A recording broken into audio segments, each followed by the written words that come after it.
Creo que esto es muy importante porque esto nos lleva a preguntarnos qué es lo que despliega el espíritu. Es decir, qué es lo que hace que realmente cada vez seamos más autoconscientes de estas cosas. Y ahí aparecen tres elementos que creo que tenemos que aclararlos. Porque son los tres elementos que hacen que nuestro yo se sitúe precisamente en ese continuum. Que no sabemos a dónde va, pero que intuimos de dónde viene. Y que, insisto, es lo que nos otorga dignidad. Que es la apuesta por la verdad, por la belleza y por la bondad. La apuesta por la verdad porque es lo que la verdad contra la mentira que tiene las patas cortas es una apuesta por algo que excede nuestra propia individualidad. Apostar por la verdad es apostar por cosas que son más grandes que uno mismo. Apostar por la belleza es eso que sentimos cuando ante un paisaje, una música, una idea, una máxima, una nota, nos hace olvidarnos de nosotros mismos y sentirnos inmersos, ya digo, en algo que otra vez es más grande que nosotros mismos. Y apostar por la bondad es apostar por la transformación, por dejar nuestro mundo un poquito mejor que como no lo hemos encontrado. Apostar por la bondad es lo que hace que las religiones del libro tengan tanta fuerza. Es amar a tu prójimo como a ti mismo. Es entender con Hegel que amar es dejar de ser para ser más. Y que de alguna manera, en esta condición mortal que tenemos, cuando uno ama, no se equivoca, que diría San Agustín. Cuando uno ama, está de alguna manera situándose en la posibilidad de que ese fragmento de eternidad que somos, desde donde venimos hasta donde seamos capaces de llegar, se convierte en algo que tiene sentido. De manera que si la verdad, la belleza y la bondad son tres elementos vinculados a la dignidad, aprender, transformar y divertirnos son tres banderas esenciales de un proyecto emancipador. Y quería empezar diciendo esto porque si fundamos Podemos, era como una apuesta por la verdad, por la bondad y por la belleza. Si fundamos Podemos fue porque queríamos seguir viviendo de una manera colectiva lo que ya veníamos experimentando en términos individuales, en nuestro trabajo, tanto en la universidad como en nuestra vida cotidiana. Una apuesta por la verdad que nos llevaba a ser profundos estudiosos, en la medida de nuestras posibilidades, pero estudiando mucho. Yo siempre cuento en broma que enfrente de mi mesa siempre puse un cartel que decía «¿Y cuándo estudia James Bond todo lo que sabe?», porque tú ves una película de James Bond y al principio le pregunta a su jefe ¿esto qué es? Y dice, sí, esto es una pistola que hizo un orfebre en el siglo XVII que sirvió para matar a la zarina. ¿Qué es esto? En otra película dice, sí, esto es un diamante que sale de una mina de Sudáfrica que lo vendieron en Sotheby's por $18.537. ¿Qué es esto? En otra película, esto es un misil que va con YouTube. Y luego, cuando uno ve las películas, se las pasa en el casino bebiendo martinis o fornicando. Y uno dice, ¿y este cabrón cuándo estudia? De manera que yo, para no olvidarme este mandato, ¿no? de aprender, me ponía enfrente esta idea acompañada de esa otra tan hermosa de Isidoro de Sevilla, que decía que estudia como si fueras a vivir eternamente y vive como si fueras a morir mañana.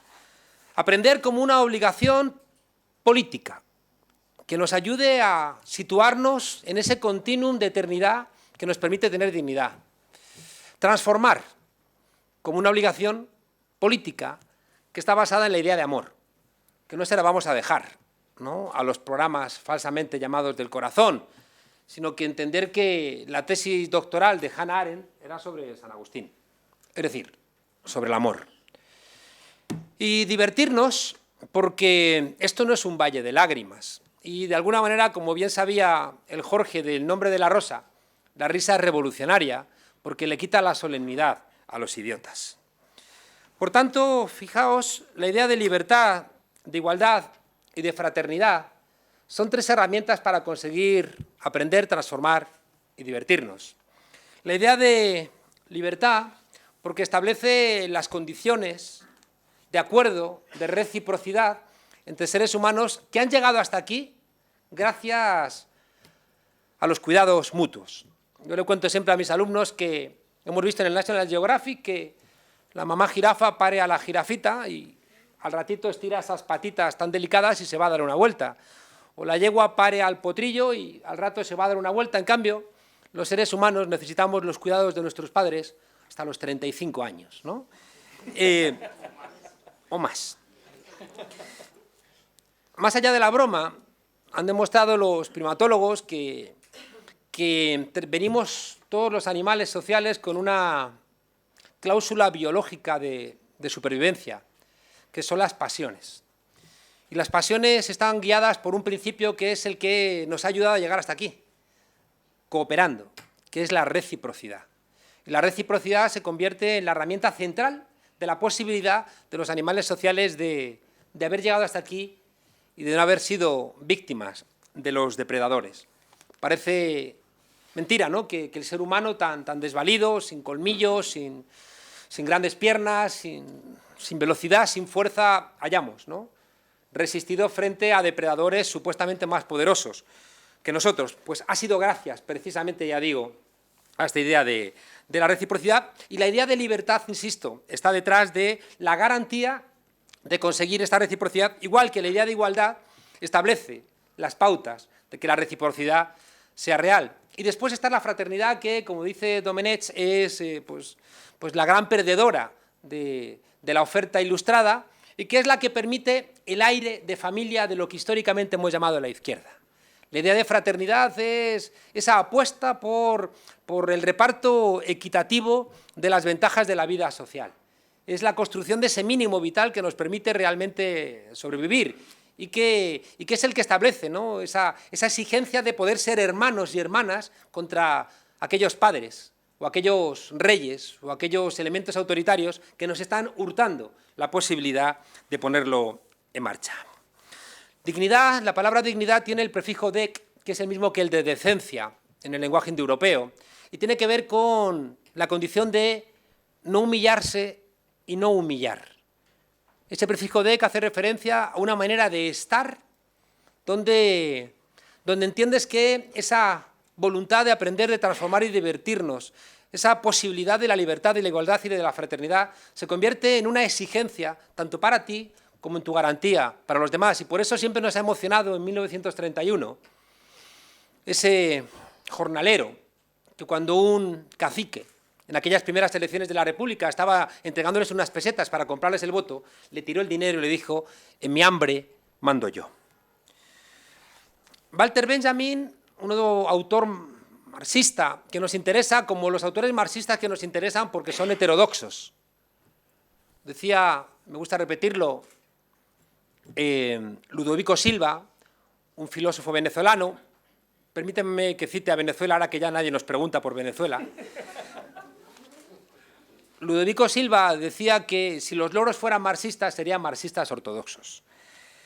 Walter Benjamin, que dinamitó una idea que cualquier autor que la ha dinamitado en la historia ha sido condenado al ostracismo cuando no a la hoguera, que es cuestionar la idea de progreso.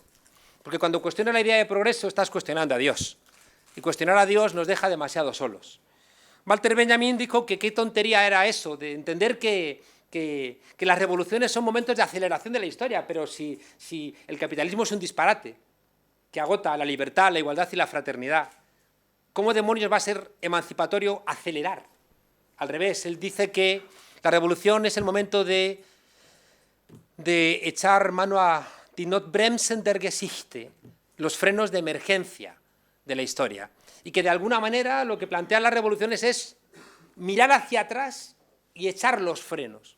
En esa dirección plantea Walter Benjamin algo que a mí me gusta mucho, cuando él afirma que si los parlamentos recordasen sus orígenes revolucionarios, no se habrían convertido en la caricatura en la que se han convertido.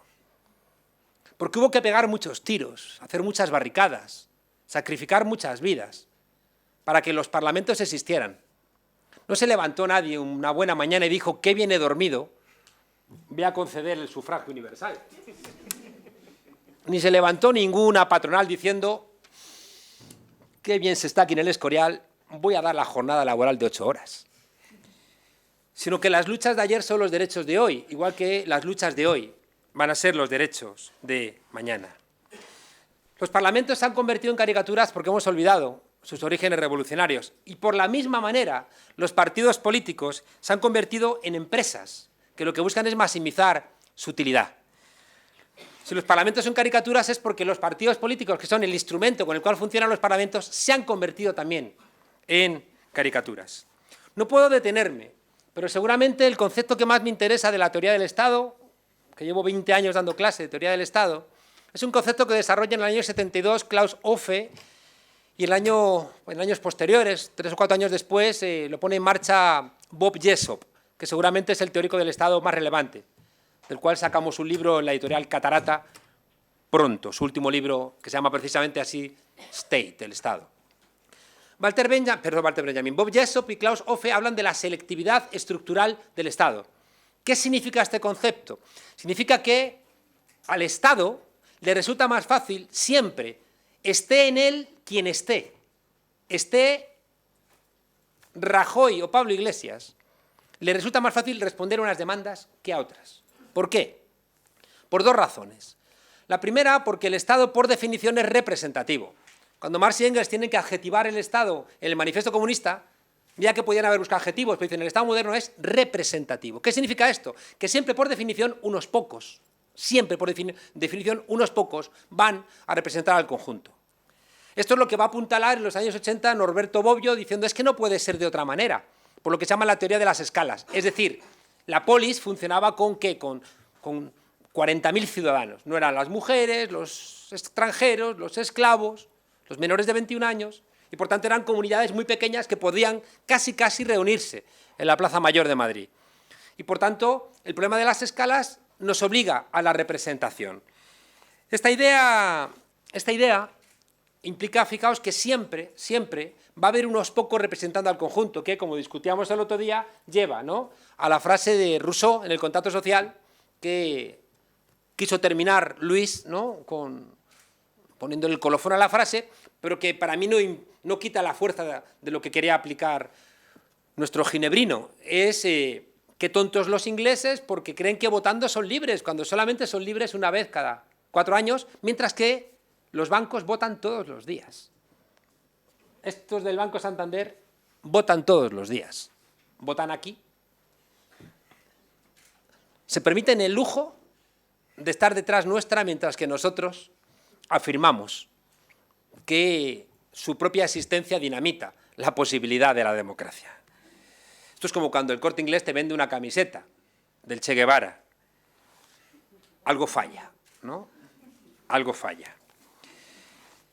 Decía que la selectividad estratégica del Estado tiene dos grandes fuerzas. Una es su condición representativa y la otra, que no es menor y que va al corazón de lo que significa Podemos, tiene que ver con que el Estado, en esta explicación que damos, que la llamamos la teoría relacional del Estado, que viene de Pulanzas, el Estado es una relación social. El Estado no es una cosa, no es un instrumento, no. El Estado es una relación social. Yo cuento todos los años, a veces hay años que me da vergüenza hacerlo, ¿no? Pero el primer día de clase le digo a un alumno o una alumna, procuro que sea alguien que ha llegado tarde, porque tiene más mala conciencia y está más debilitado. Le digo, levántese y diga su nombre. Entonces se levanta y dice, Manuel Fernández, siéntese. No, Manuel, levántate otra vez y di tu nombre y apellido. Ya un poco ahí, Manuel Fernández, siéntese. Pero levántese una tercera vez y dígalo en voz alta, para que le escuchen sus... Ya se levanta la tercera vez, Manuel Fernández o Teresa Jiménez. Digo, gracias, ¿no? Y digo, ayer me encontré en un bar a Manuel o a Teresa y le dije, ¿te puedo invitar a una cerveza? Y me dijo, multiplícate por 0, gusano. Porque ayer me mandó a paseo y hoy se ha levantado 3 veces, ¿no? Y es porque me está reconociendo en clase autoritas y potestas. La capacidad de suspenderle o la capacidad que me reconoce de que quizá puedo enseñarle algo. Entonces se lo conté a un profesor y dijo, voy a hacerlo yo también. Entonces fue a clase y le dijo, a ver, usted levántese y diga su nombre. Manuel Jiménez, levántese otra vez y diga su nombre. Dijo, no me da la gana. Y entonces dijo el profesor, señal de que no tengo ni autoritas, ni potestas, no tengo nada de nada. Mirad, lo que quería trasladaros es que el Estado es una relación social donde tiene que haber 2 elementos. Y el Estado, y esto es muy importante entenderlo, siempre, el Estado que en las próximas elecciones va a presidir, estoy convencido, Pablo Iglesias, va a ser un Estado que refleja cómo se han solventado los conflictos sociales en los últimos 200 años. Y por tanto, tiene en su propio ser la victoria, por ejemplo, del capital sobre el trabajo, de los hombres sobre las mujeres, de los blancos sobre los negros, de los ricos sobre los pobres. Y eso está en las estructuras del Estado. Os pongo un ejemplo. En el año, creo que era el 95, el Ejército Zapatista de Liberación Nacional obliga a sentar al PRI a negociar los acuerdos de San Andrés, que son unos acuerdos esenciales para reconocer la población indígena de México. Y entonces les invitan a Los Pinos, es decir, a la Moncloa de allí. Y ellos dicen, no, nos vamos a reunir en una cancha de básquet de San Cristóbal de las Casas. Y es espectacular porque el haber cambiado la lógica les está diciendo, no te reconozco ninguna victoria del pasado. Cuando en el Parlamento español vemos esa foto de Luis de Guindos y de Rajoy mirando a Alberto Rodríguez y sus rastas, la cara de sorpresa tiene detrás más de lo que imaginamos, porque Alberto Rodríguez le está diciendo al Partido Popular, no te reconozco ninguna victoria ganada en el pasado. Estamos de igual a igual. Nos ha votado el pueblo de la misma manera y, por tanto, el hecho de que yo esté aquí no te da a ti ningún tipo de ventaja sobre mí, cosa que la tienes porque tengo que ir al Parlamento, con sus sugieres, con sus cuadros. Con sus cuadros, por ejemplo, donde en la sala de reyes del Parlamento español están los reyes visigodos que a lo mejor reinaron 3 meses en Toledo y no está ni un solo rey árabe, ni uno solo. Que alguien me lo explique y que por favor no sea Bono. Porque ya me dirá alguien por qué un rey visigodo es más español que Boabdil. Que alguien me lo cuente, ¿no?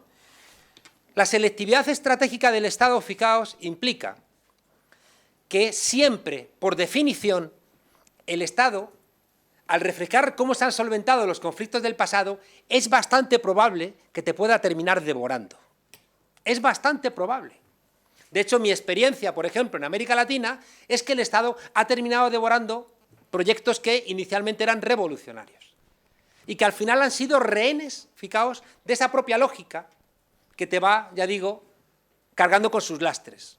Las deudas existentes, la técnica parlamentaria, la técnica constitucional, la manera de hacer las leyes, la presencia de los letrados de las Cortes, como decía, los cuadros, la lógica, los tiempos, los protocolos, las fiestas, son elementos donde está escondido el Estado y, por tanto, si tú le juntas esta suma histórica de cómo se han solventado los problemas, más la condición representativa, te explica por qué al Estado es más fácil que se reúna y solvente las demandas del IBEX 35 que de la ciudadanía. Te explica por qué Zapatero puede recibir un memorándum del Banco Central Europeo y cambiar el artículo 135 antes que convocarnos a los españoles para saber si queremos asumir o no la reforma del artículo 135. Esto que os estoy planteando implica que si tú no eres consciente de esto, la verdad va a dejar paso a la utilidad. Y los partidos políticos van a apostar más por la utilidad que por la verdad.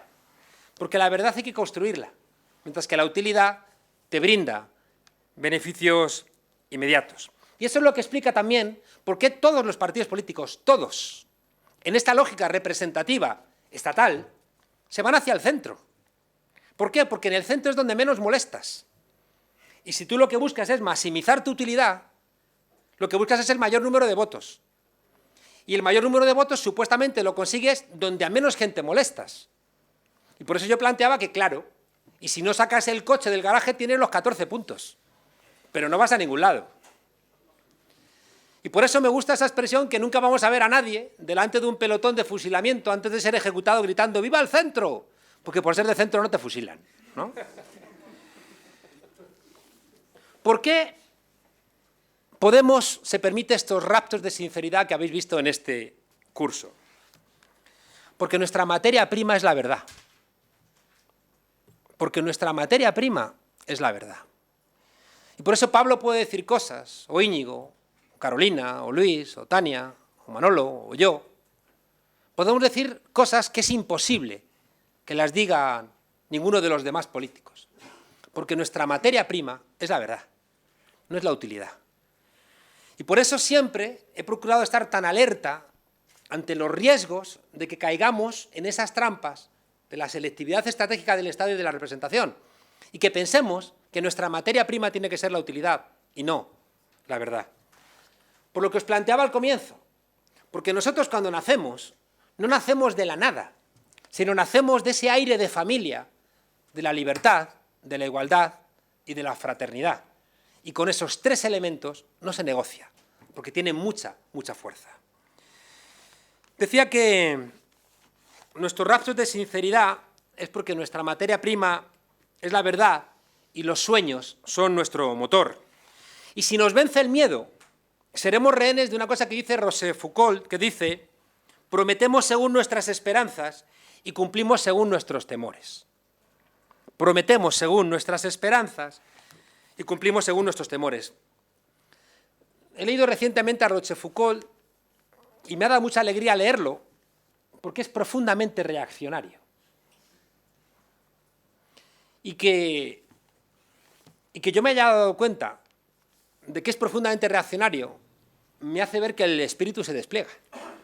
Tiene un machismo intrínseco.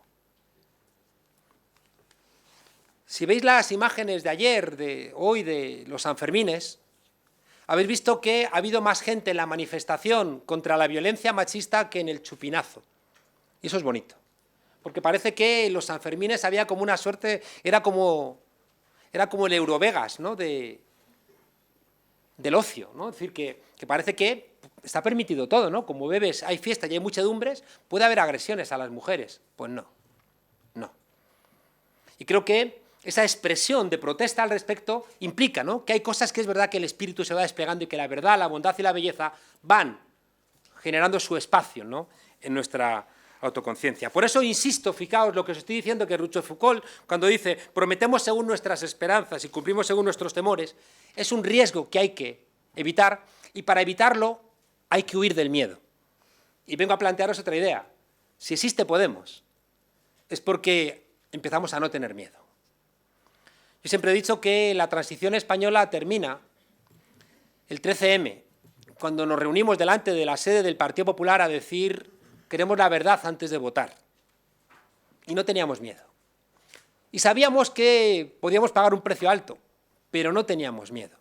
Y yo ahí entendía aquel día que frente al miedo, ¿no?, que habían sembrado en mis padres, en mis abuelos, aquí había una generación, lo planteaba Tania, que dejaba de tener miedo. Por eso escribí el libro de la transición contada a nuestros padres, ¿no?, porque una manera de decir, voy a intentar hacer una reflexión sobre vuestro tiempo desde alguien, ¿no?, que ha tenido la fortuna de liberarse del miedo. El escenario político actual es tan vulgar, es tan profundamente vulgar, porque es un escenario político de partidos en lógica electoral. Y los partidos son una parte de la política. Y si volvemos a caer en el error de que los partidos son sinónimo de la política, estamos otra vez tirando por la borda todo lo que hemos construido desde el 15M. El escenario político es tan vulgar porque es un escenario de partidos, y os aseguro que Rivera no despliega el espíritu, Sánchez no despliega el espíritu y Rajoy solo despliega el marca. No me riáis los chistes fáciles, porque me vengo arriba.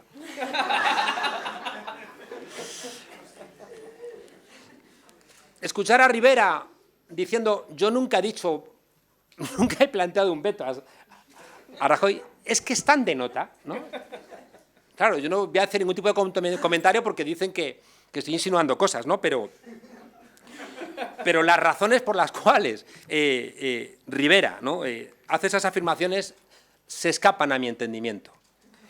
Ver a Sánchez celebrando como un hooligan las elecciones la noche del domingo, después de haber tenido el peor resultado de su historia, escapa a mi entendimiento. Ver a Rajoy, debe ser el único español que relee el marca. O sea, lo termina y luego empieza otra vez a leerlo. Porque hay cosas ahí que conviene profundizar en ellas.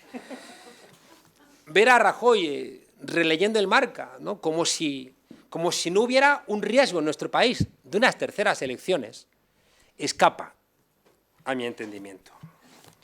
Se ha citado aquí, ¿cómo voy de tiempo? ¿Que me pongo a hablar? Bien, Juan. Se ha citado aquí, clara es una experta, y Manolo, ¿no? nos habló cuando éramos todos más jóvenes, pero él ya era sabio, de Karl Polanyi, ¿no? Y la gran transformación, un libro esencial. Pues sabes, Manolo, que Klaus Offe decía que el libro que le cambia su manera de pensar es La gran transformación. Más que leer a Marx, el libro que le cambió la cabeza era La gran transformación. Y hay una cosa ahí que la ha planteado, he querido entender a Tania, que es muy sorprendente, y es demostrar que siempre que el mercado se despliega en su lógica metabólica del capital, es decir, que intenta construir, ¿no? De toda una mercancía, siempre hay vacuna popular, es decir, siempre hay una respuesta popular, siempre. El metabolismo del capital es convertir todo en mercancía, porque si dejas de pedalear te caes. Es decir, el capitalismo tiene una lógica interna donde, por eso no se le puede adjetivar sin hacer el idiota. Es decir, capitalismo con rostro humano, mis narices. Está bien porque entendemos qué quiere decir, pero es mentira. O sea, no puede existir un capitalismo con rostro humano salvo en momentos concretos de la historia y en espacios geográficos del mundo, porque nos lo estaban financiando otros. Es decir, que no hubiéramos tenido Estado social si no hubiera sido por la amenaza soviética por un lado y por otro lado porque nos lo estaban financiando las generaciones futuras, los países del sur y el medio ambiente, ¿no? Si no, no hubiera habido Estado social. Lo que quería decir que es muy importante es que la sociedad de mercado, dice Karl Polanyi, que la economía de mercado, que es la economía capitalista, genera una sociedad de mercado, donde al final todos luchamos contra todos. Y luchan los estudiantes en el aula por sacar la nota y al ser todos empresarios de nosotros mismos, al vivir la vida de una manera individual y todos en competencia contra todos, todos somos adversarios. Ahora que veo a Aitor, no voy a hacer ningún comentario como el de Pablo de Carvajal, que luego la liamos. Hola, Aitor, que es del diario.es, todos los periodistas que siguen a Podemos son muy amigos entre ellos, pero compiten entre ellos. Compiten entre ellos. Porque su empresa les obliga a competir. Y pueden ser muy amigos, pero tienen que conseguir una pieza propia y que no se tiene que enterar el otro. Fijaos que el sistema capitalista, hay un cuadro muy bonito de Marx sobre la fábrica de Wright, que tiene una reflexión muy hermosa porque es un cuadro que supuestamente es en la campiña, es de noche y hay unas lucecitas encendidas con unos candiles, lo cual demuestra que ahí están trabajando niños, y la explicación es que el capitalismo ha tenido siempre dificultades para meterse en la noche y en la naturaleza, porque eran dos campos que le estaban vedados, hasta que le apagan inyección de la luz a las gallinas y ponen más huevos, porque las ha vuelto locas. Pero claro, te comes un huevo de esos y te sale un ala en la espalda, ¿no? Reíros.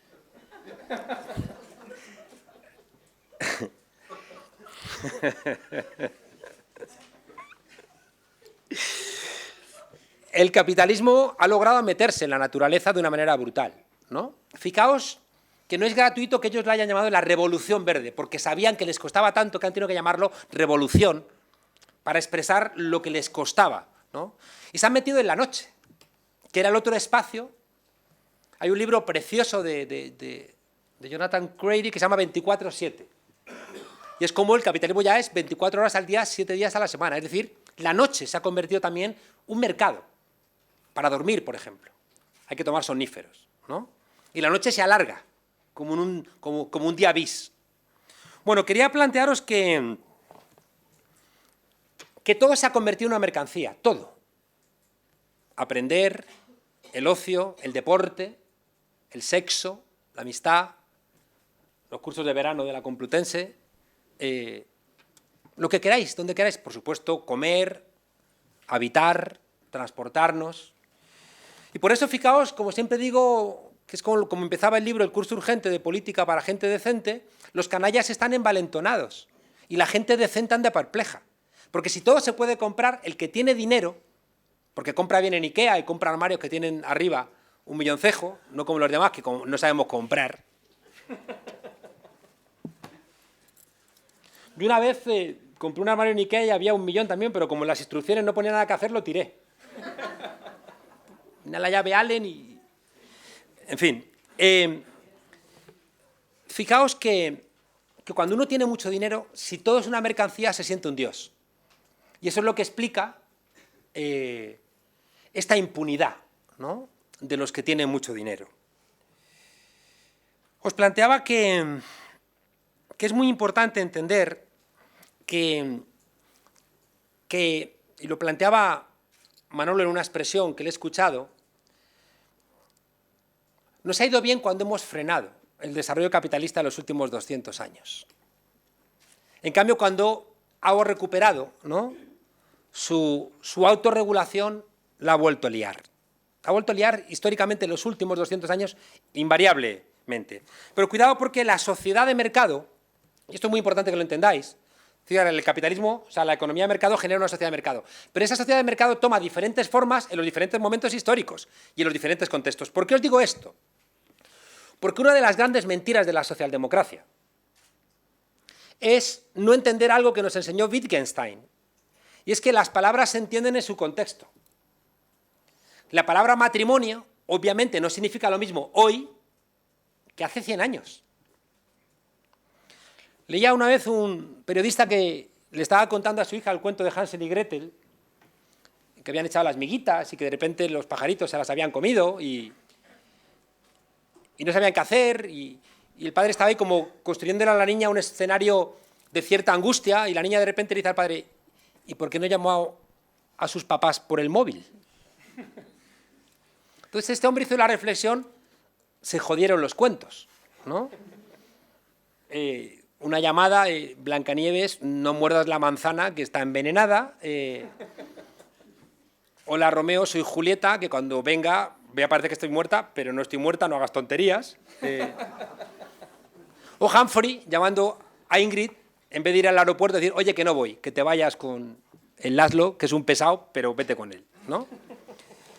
Más allá de la broma, fijaos, lo que quiero plantearos es que cuidado con intentar regresar al pasado con las palabras del presente, porque igual eso ya no existe.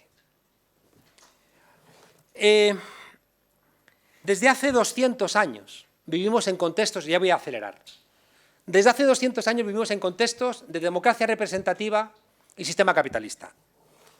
El populismo, del que tanto se ha hablado durante esta semana, el populismo es una respuesta siempre al fracaso de la democracia representativa para agregar preferencias y del sistema capitalista para incluir a gente. Repito, el populismo históricamente siempre ha sido una respuesta ante el fracaso de la democracia representativa de agregar preferencias y de la democracia capitalista de integrar a ciudadanía, ¿no? Y por eso, que es una cosa que creo que hay que entenderlo, el populismo es una respuesta a ese fracaso que activa al poder constituyente, es decir, al pueblo, pero con un ánimo destituyente. Y esto no es un juego de palabras. Se activa al pueblo, que es el poder constituyente, pero con una voluntad destituyente. ¿Y sabéis qué implica esto? Que el populismo, por definición, es transitorio. O sea, el populismo siempre es un momento transitorio, por definición. O sea, no te vas a quedar nunca en el populismo, que es una reflexión muy importante que tenemos que tener cuando queremos emular el papel de los movimientos sociales. ¿Por qué? Porque a los movimientos sociales le ocurre como a las olas en el mar, que solamente existen cuando hay viento. ¿Y cuando no hay viento, qué? ¿Renunciamos a las olas? Pues no me da la gana. Y por tanto, tenemos que entender esta realidad. La hipótesis populista siempre me pareció, que es la gran discusión que he tenido siempre con Íñigo, siempre me pareció que era poco astuta, perdón, que era muy astuta en la formulación, muy astuta, muy bien articulada, sobre todo en la formulación inicial. Pero le ocurre como nos cuenta el segundo principio de la termodinámica con la energía, que no se crea ni se destruye, sino que se transforma perdiendo cada vez más calidad. Y la hipótesis populista está muy bien en Laclau, sigue estando bien en Íñigo Errejón, y cuando baja de ahí ya va perdiendo consistencia, ¿no? Y va vulgarizándose.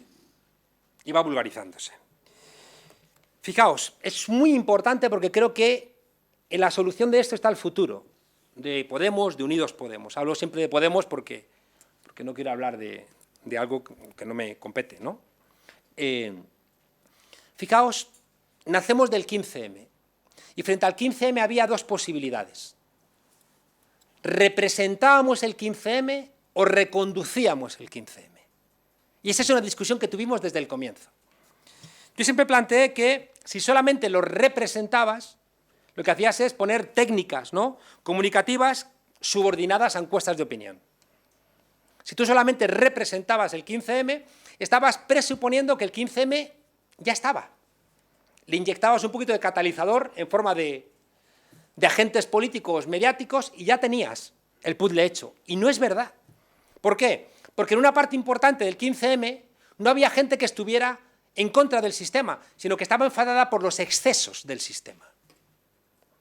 El planteamiento mío siempre era, es que si tú te quedas simplemente apoyándote en los excesos del sistema, va a venir un populista de derechas, que es el populista natural de la crisis del modelo capitalista y de la democracia representativa, y te va a comer el bocadillo. Repito, populismos existen siempre que hay problemas de agregación de demandas y de inclusión social. Lo que pasa es que la respuesta natural desde los años 30, y tiene razón Tania, que se parece mucho a los años 30, la respuesta natural es un populismo de derechas, que no le interesa criticar al sistema, le interesa subirse sobre la ola de los excesos del sistema para que los golpeados por el sistema le apoyen en hipótesis falsas y en soluciones terribles.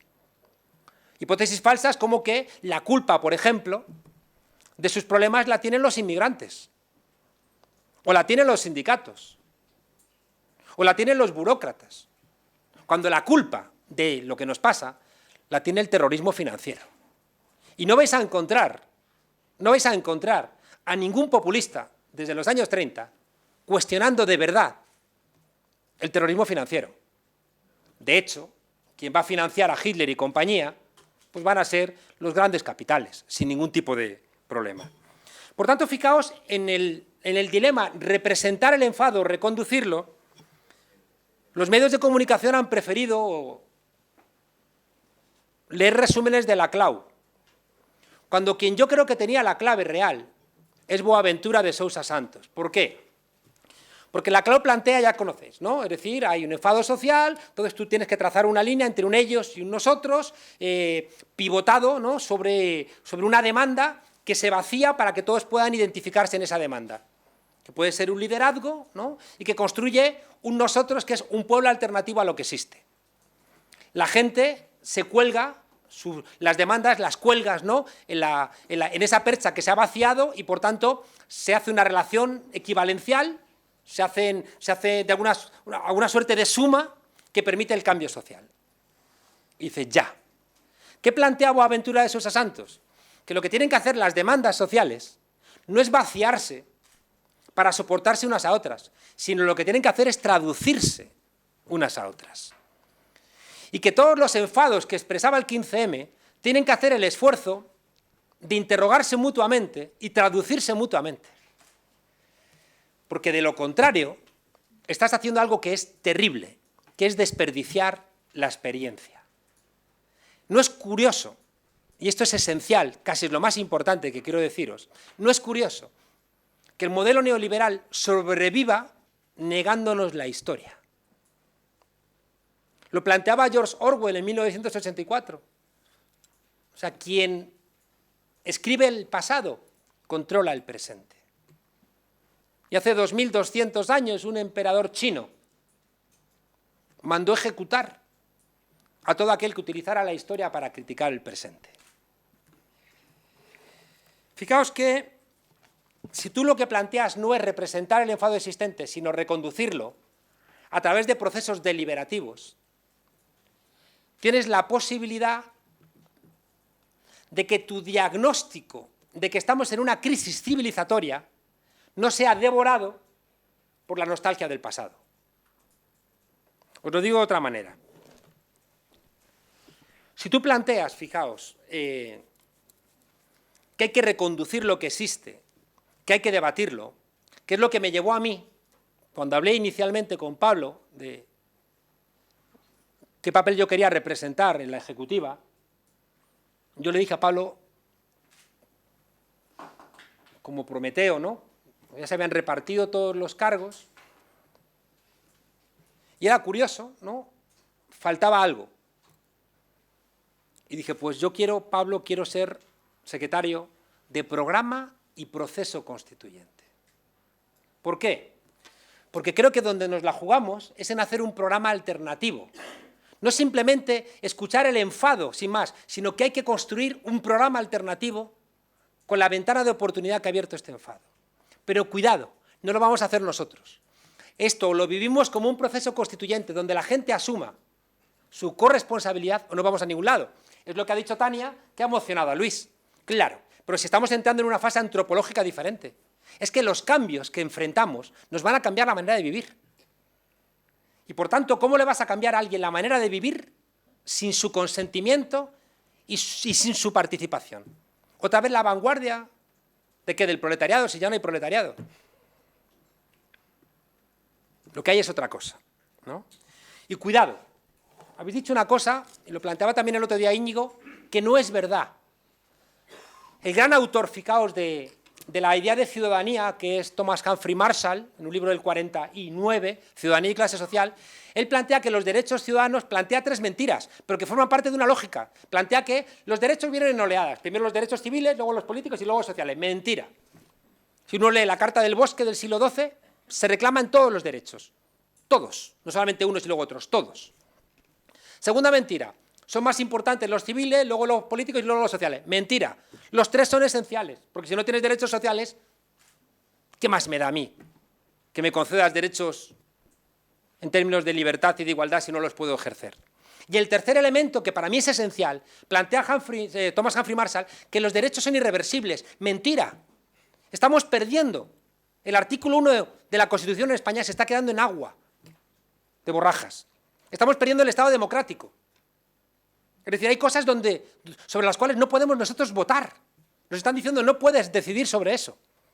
El caso extremo, Grecia con Papademos o Italia con Monti, ni votar al presidente del gobierno. Estamos perdiendo el Estado de Derecho. Ahí estamos viendo, ¿no?, la presión brutal sobre los jueces, que me echaron a mí la culpa, manda narices, 25 años escribiendo a favor de la independencia judicial y de la división de poderes y del Estado de Derecho, y dicen, no, qué cara más dura, ¿no? Y el Estado social, ¿qué voy a deciros, no?, con el crecimiento de las desigualdades. Casi termino. Mirad, venimos del 15M. El 15M, curiosamente, era una pregunta, no una respuesta. Era una pregunta a la democracia representativa, ¿por qué no me representas? Y al modelo social, ¿por qué me excluyes?, ¿no? Pero cuidado, lo planteaba el otro día Villacañas, y esto es interesante, Manolo, porque es como contraintuitivo. El 15M era profundamente conservador. Profundamente conservador. ¿Sabéis por qué? ¿Y por qué era conservador? Era tan disruptivo. Era conservador porque estaba en contra de la revolución conservadora. Si es que es Margaret Thatcher la que dice, aquí los revolucionarios somos nosotros, dice Margaret Thatcher. Claro, claro. No estoy diciendo eso. Estoy diciendo que el 15M era conservador, ¿no? ¿Qué ocurre? Que la revolución conservadora, y esto es esencial que lo entendamos, es un sentido común. Todos somos neoliberales. Todos vivimos la vida como empresarios de nosotros mismos, invirtiendo en nosotros mismos. Los que sois más mayores, que os consideráis progresistas, si viene vuestro hijo o vuestra hija y dice, quiero estudiar filosofía, le vais a decir, ay, hijo, qué disgusto me estás dando. Porque hemos interiorizado que si no eres rentable en alguno de los mercados, te va mal en la vida. Y por tanto se hace un esfuerzo para que sea rentable en alguno de esos mercados. Porque se ha convertido, como decía, en una suerte de sentido común. Y cuidado, solamente os lo apunto. Hay una novedad en el modelo neoliberal que no ha existido en los últimos 200 años de capitalismo. Sabéis que el capitalismo funciona por olas, por oleadas, donde se pone en marcha un nuevo proceso productivo, crece, se agota, cuando se generaliza, cae la tasa de ganancia, se hunde, presiones populares, se pone en marcha otro proceso productivo y sube. La última oleada se ha resuelto de una manera diferente. Y por eso, decías, Jiangsu en la encrucijada, no es aquí donde un paso en la dirección contraria nos lleva a miles de kilómetros de distancia. Un mal diagnóstico te puede llevar al carajo. Y por eso es normal que la izquierda discuta tanto, porque en la teoría un mal diagnóstico te lleva a la dirección contraria. Entonces, ¿sabéis qué ha ocurrido? Que se pone en marcha en el año 45 un nuevo proceso productivo, ¿no? Motor de explosión, desarrollo químico, se ponen en marcha los primeros ordenadores y llega al cenit en los años 70. En los años 70 es donde se termina el Estado social. Hay que inventar una nueva palabra, estanflación, porque por vez primera se produce estancamiento e inflación. Hay que inventar una nueva palabra, que es una señal de que están pasando cosas nuevas. Es como cuando Maquiavelo en 1513 dice lo estato. ¿Por qué? Porque no le sirve república, no le sirve ciudad, está pasando algo nuevo. Por eso utilizar una palabra nueva de la época. Bueno, pues entonces, ¿qué ocurre? Que la crisis de los 70, vienen los monetaristas y ¿sabéis qué ocurre? Que hay una derrota de la clase obrera. Y esto o lo entendemos o no sabemos de qué estamos hablando. El neoliberalismo, que se postula desde los años 30, pero que triunfa en los 70, con Hayek, Friedman y compañía, es una hipótesis contra las victorias de los trabajadores. Pero se expresa así, ¿eh? Es una hipótesis que lo que busca es la derrota de los trabajadores, la derrota que había sido una victoria después del año 45. Lo planteaba Pablo Iglesias el primer día. La Constitución italiana del 46, del 47, la francesa del 46, la Grundgesetz alemana del 49, son todas constituciones que incorporan la victoria de los trabajadores sobre el fascismo. ¿Y cuál es la hipótesis neoliberal? Hay que revertir todo esto. ¿Y sabéis qué ocurre? Que la recuperación de la tasa de ganancia desde la crisis de los 70, por vez primera en la historia del capitalismo, no se hace poniendo en marcha un nuevo proceso productivo, sino se hace rebajando los salarios de los trabajadores. Se hace sobre la derrota moral de los sindicatos, sobre la fragmentación de los trabajadores. Y eso es lo que explica el momento en el que estamos. Y es lo que explica que todo lo que ya no ganan los trabajadores se lo está quedando el sector que controla la economía, que es el sector financiero. Y por eso el año pasado, mediciones del Credit Suisse, el 1% tiene más riqueza que el 99%. Y el 1% no invierte productivamente porque nadie puede comprarte esos bienes, porque la gente no tiene para comprar. Y por eso especulan. Y por eso os hago una afirmación muy rotunda. Si Europa se construyó después del 45 sobre la derrota del fascismo, Europa la vamos a reinventar sobre la derrota del fascismo financiero, del terrorismo financiero. Por tanto, la única posibilidad de reinventar Europa es confrontando a la dictadura financiera como confrontamos al nazismo en los años 40, en los años 30 y 40.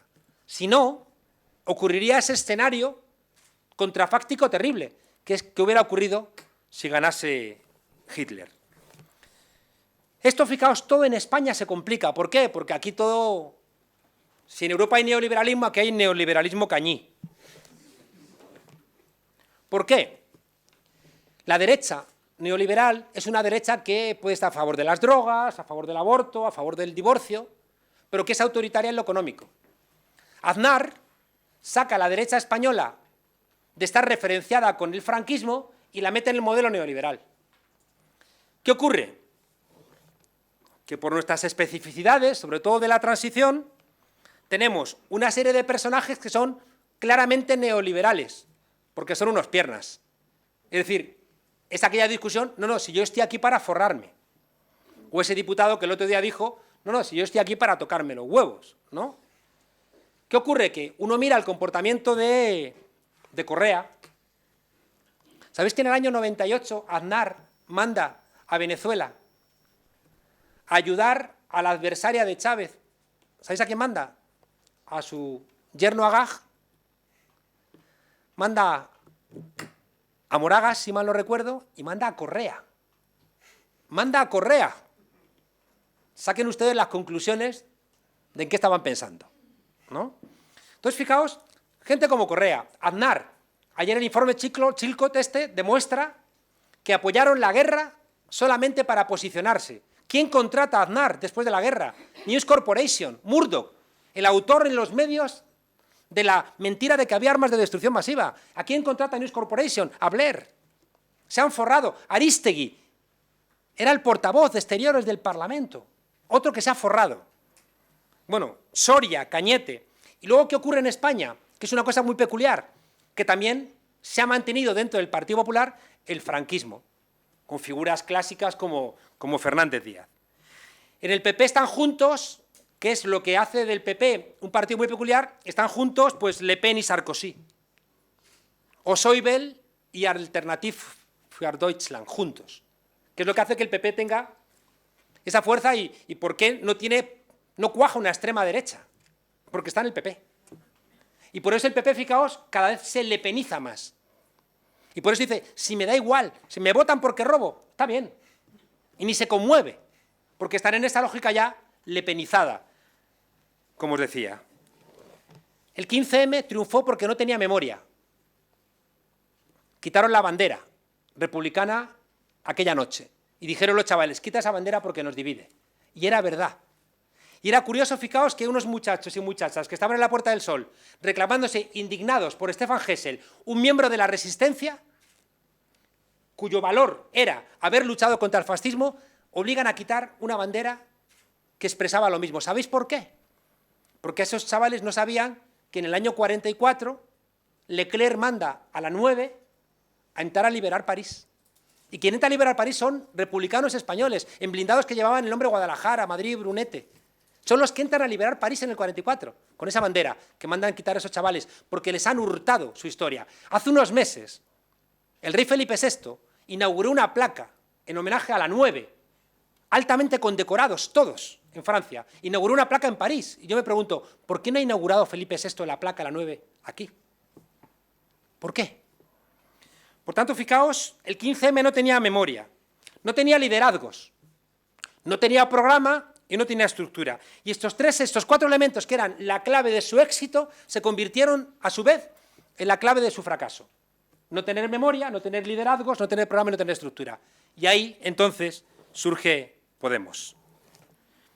Solamente os apunto, porque ya he hablado de más, y me he enrollado, solamente apuntaros que cuando Podemos nace para curar las 4 heridas tradicionales de España, como cantaba Miguel Hernández, en un contexto de cambio del contrato social en Europa. La herida colonial, que es la herida que explica por qué tenemos siempre este complejo que lo intentamos solventar todo con chistes y con gracias. Somos un pueblo muy irreverente, pero muy disciplinado. Es lo que explica por qué en Inglaterra tienen los Monty Python y aquí no. Porque para tener a los Monty Python necesitas no tener complejos. Es lo que explica que en Italia tienen Novecento y aquí tenemos la vaquilla. Y no es una coña. Es la tradición de Quevedo, de Valle Inclán, de Mendoza, de las chirigotas. Un país acomplejado, que es lo que explica también por qué puede ir alguien, en vez de ir a Venezuela, a ayudar en un momento de dificultades profundas que tiene ese país, con un choque institucional y con problemas de abastecimiento, y va alguien a hacer campaña electoral a Venezuela. Es una señal de la falta de respeto radical. Y al mismo tiempo, fijaos, esa misma persona o esa misma gente que le falta respeto a América Latina o a África, recordemos el Sáhara, es la misma gente que se arrodilla frente a Europa. Podemos nace para cerrar la herida colonial. Podemos nace para cerrar la herida territorial de un país que tiene mal leída su historia. España está mal enseñada y mal aprendida. España se construye en la Reconquista, entregando territorios. En la campaña electoral fui de Cádiz a Granada y tardé 7 horas. 7 horas. Ya no te digo nada si hubiera ido de Cádiz a Mataró. Nos hicieron el ferrocarril extranjeros. El ejército era un ejército de levas y por tanto no construyó idea nacional. La Iglesia se encargó de la educación y empezamos a tener idea de nación existencial con la invasión francesa. Pero ni siquiera ahí todavía estaba España como una nación existencial. La Virgen del Pilar dice que no quiere ser francesa, que quiere ser capitana de la tropa aragonesa, no de la tropa española. Lo plantea Álvarez Junco en Mater Dolorosa.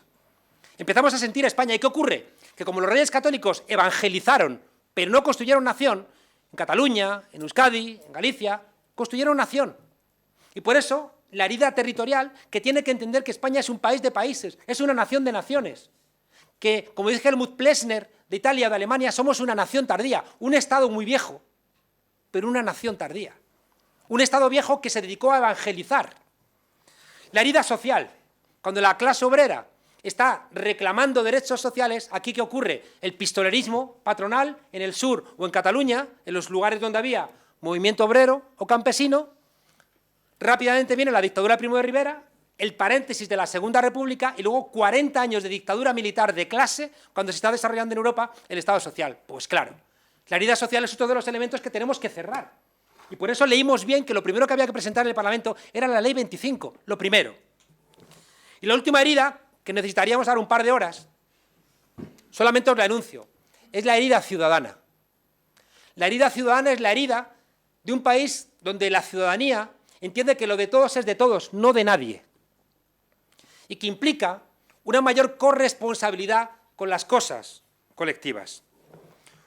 Fijaos, una herida ciudadana que si la cerramos construiremos una esfera pública virtuosa donde acabaremos con la picaresca como el elemento de referencia, donde la religión no podrá estar en el Estado, que es una cosa absurda, y encima no pagando el IBI, donde se terminará esa oligarquía y caciquismo tan presente en tantos lugares de nuestro país. Y nos libraremos, fijaos, de cosas tan terribles como que el ministro del Interior pueda recibir a rato, o que el presidente del gobierno pueda mandar un SMS a un tipo a la cárcel y que siga siendo presidente del gobierno. Eso es que no creemos que lo de todos sea de todos, sino que el Estado es de quien lo ocupa. Es lo que nos explica, fijaos, esta herida ciudadana, la voluntad que tiene la derecha y el poder en que no hay un relato histórico en nuestro país.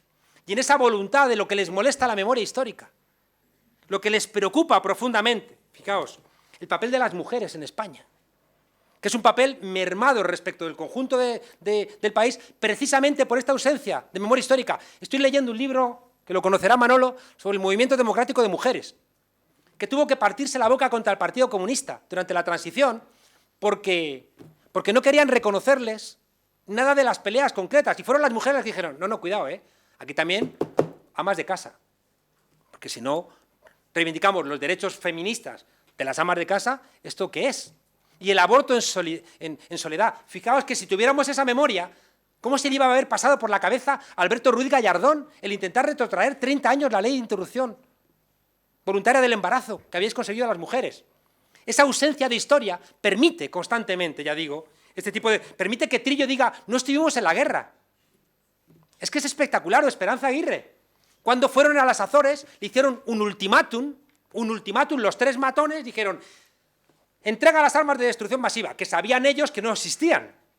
Y si no nos entregas las armas de destrucción masiva, en 4 días invadimos. Dice, no estuvimos en la guerra. Como 3 matones que dicen, no, te voy a partir la boca. Si no, me das algo que sé que no tienes. Claro, no te lo das y van, y uno se queda en la puerta. Pero forma parte de lo mismo. Y luego has mandado 2.600 soldados y te has enriquecido. Y Aznar, fijaos, por esta falta de relato histórico dice, fuimos a la guerra de Irak porque no estuvimos en el desembarco de Normandía. Dice textualmente Aznar, el tipo que de joven era falangista, que es de un partido fundado por un ministro de Franco, que colaboró con Hitler, del partido donde la alcaldesa de Guadamur el otro día proyectó la imagen de Franco y de Himmler en un castillo con una leyenda que decía que Franco era un gran estratega. En fin, ¿sabéis por qué es posible que mientan? Porque hemos hablado poco de la cal viva.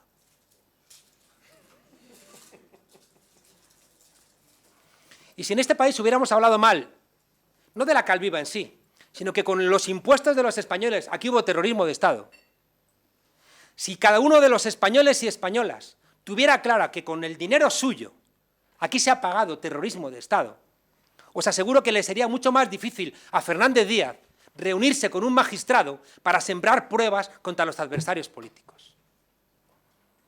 ¿A quién le molesta? ¿A quién? ¿A qué demócrata le molesta que se hable de la cal viva? Que me lo explique alguien. Que me lo explique alguien.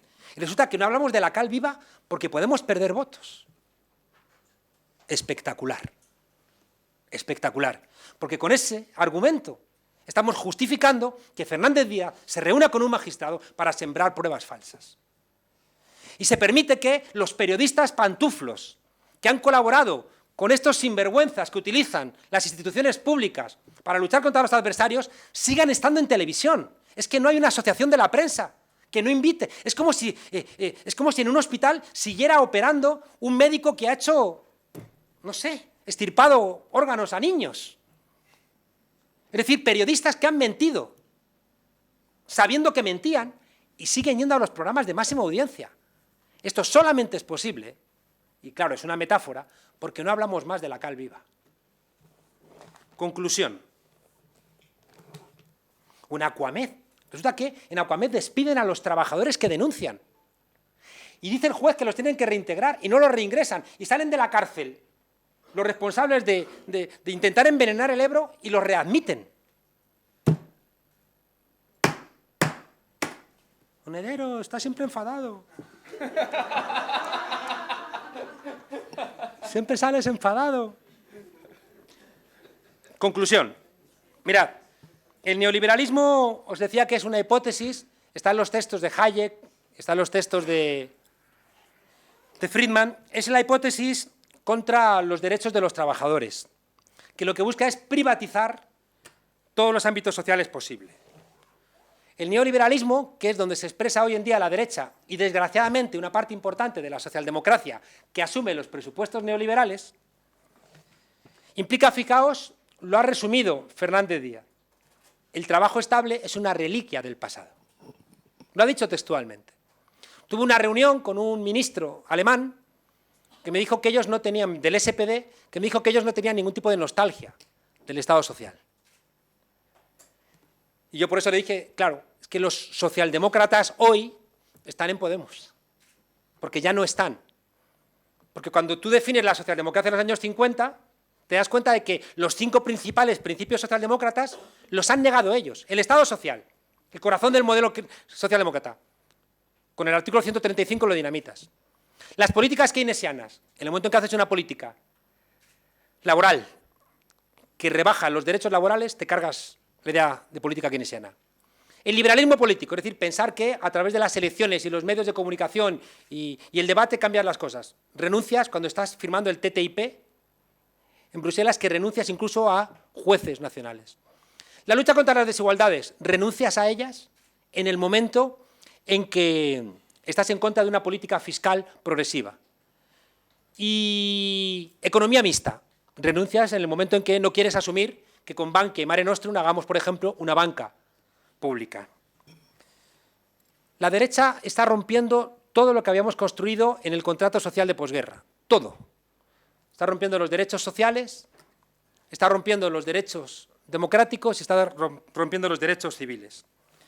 El Brexit, fijaos, es una expresión de cómo la derecha rompe la convivencia que tanto nos ha costado. El Brexit es una respuesta de la mentira de la derecha. El auge de la extrema derecha, que están empezando ya, si a alguien le escuchan hablar español, les están atacando. Fijaos si vuelven, por culpa de la derecha, si vuelven los fantasmas de los años 30. Y por eso yo siempre he dicho a la gente que había que mimar a Podemos como a un niño tierno, porque Podemos, gracias al 15M, es la vacuna más importante que tiene Europa para frenar a la extrema derecha. El miedo se convierte en el caldo de cultivo de este comportamiento. Y el miedo es instrumental.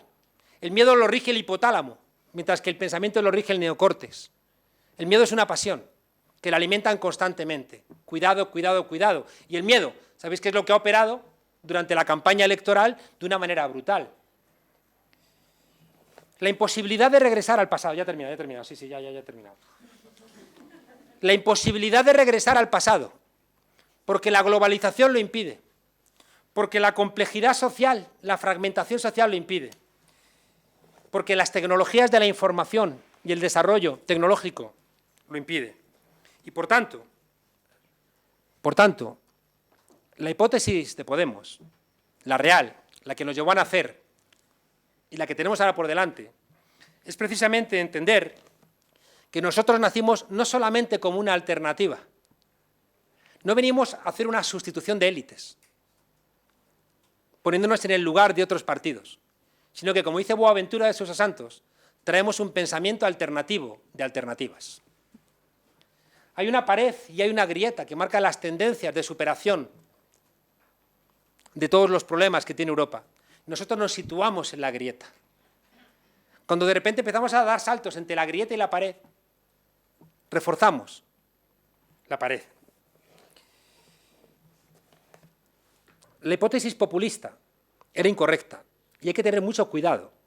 Ahora que la hipótesis populista se asume que no ha funcionado, lo que llamaba el otro día Íñigo el ciclo corto, que ahora de repente pretendamos mimetizarnos con lo que existe. Como yo decía, si no te he seducido siendo Johnny Depp o Emma Thompson, te voy a seducir ahora siendo Bertino Osborne o Mariló Montero, ¿no? O sea, no. No. Por tanto, fijaos, y lo ha planteado también Tania, tenemos que seguir situados en la grieta. Tenemos que entender, fijaos, que hay nuevas lógicas que marcan quiénes somos y cómo tenemos que ser.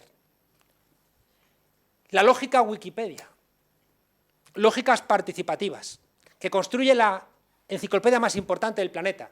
Pero cuidado, que no es Twitter, que es un vertedero, sino que hay elementos que actúan como filtros, que actúan como jerarquía deliberativa, pero que rotan. Es la diferencia entre Wikipedia y el vertedero de Twitter. La lógica Wikipedia, fijaos, es colaborativa, es horizontal, pero tiene aprendizaje de los errores que te pueden llevar a pervertir ese funcionamiento. La lógica del Foro Social Mundial, un mundo donde quepan muchos mundos, ecuménica, global, entendiendo que no hay ningún problema que pueda solventar España sola ya, o casi ninguno, que son problemas globales, y que hay que entenderlos también con esa misma lógica. Y la lógica, os la dejo apuntada, de la subsidiariedad, que es la lógica más hermosa de la Unión Europea. Lo que puede hacer la parte inferior, que no lo haga la parte superior, pero eso no implica nunca que la parte superior ceda su responsabilidad con la parte inferior. Es la diferencia entre una lógica paternal o una lógica maternal. Cuando yo le dije a mi padre que me enseñara a nadar, me cogió de una mano y de un pie y me tiró a mitad de la piscina. No me extraña que haya terminado votando a Vox. No hagan sangre. En cambio, cuando le dije a mi madre que me enseñara a montar en bicicleta, si yo iba solo me dejaba, pero si me iba a caer me agarraba. La lógica de subsidiariedad se ha aplicado, por ejemplo, en la construcción de la norma foral de igualdad en Guipúzcoa. ¿Y sabéis qué han hecho? Apuntáoslo. El Estado organizó a la sociedad civil, lo dinamizó, lo articuló, le dio herramientas. ¿Y sabéis qué hizo? Hizo que fuera el movimiento social quien nombrase a la directora de ese movimiento. Y la vicepresidencia la tenía la administración.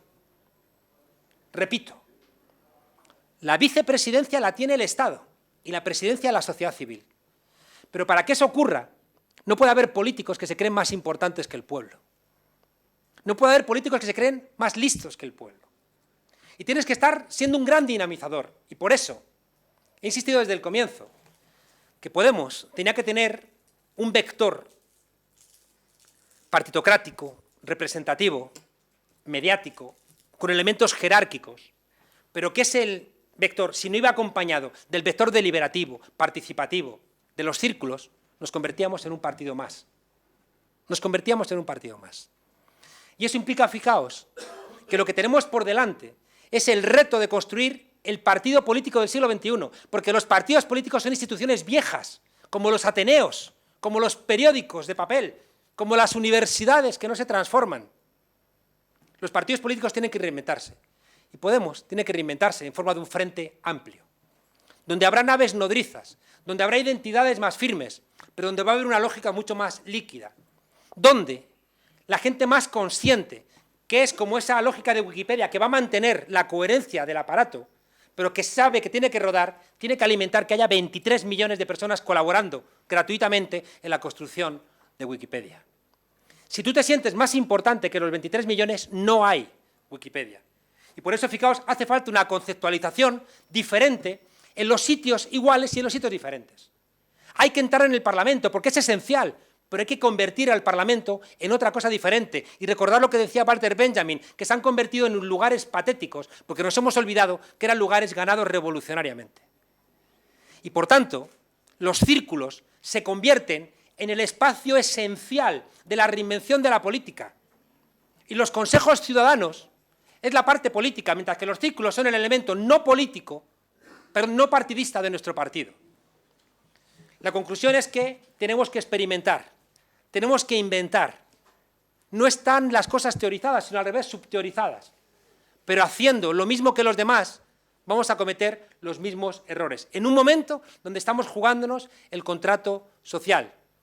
Yo estoy muy contento con el resultado electoral, porque creo que 71 diputados y diputadas y 23 senadores dispuestos a no ser políticos profesionales, no debiendo dinero a los bancos y con la voluntad de estar en la calle, que no significa las protestas, sino allá donde está habiendo reclamaciones ciudadanas y, por tanto, siendo los diputados y senadores útiles a la ciudadanía, que estoy convencido de que en 4 años tenemos el gobierno. Cualquier cambio en un país antes tiene que pasar por un profundo bochorno. El bochorno lo estamos viendo día a día. El próximo gobierno, si lo hay o si no lo hay, va a ser un bochorno. Y estoy convencido que de ese bochorno, si recuperamos quiénes somos, si no nos mimetizamos, si entendemos que nacimos en la grieta y si entendemos que estamos en una crisis civilizatoria, el próximo presidente del gobierno va a ser Pablo Iglesias. Muchas gracias.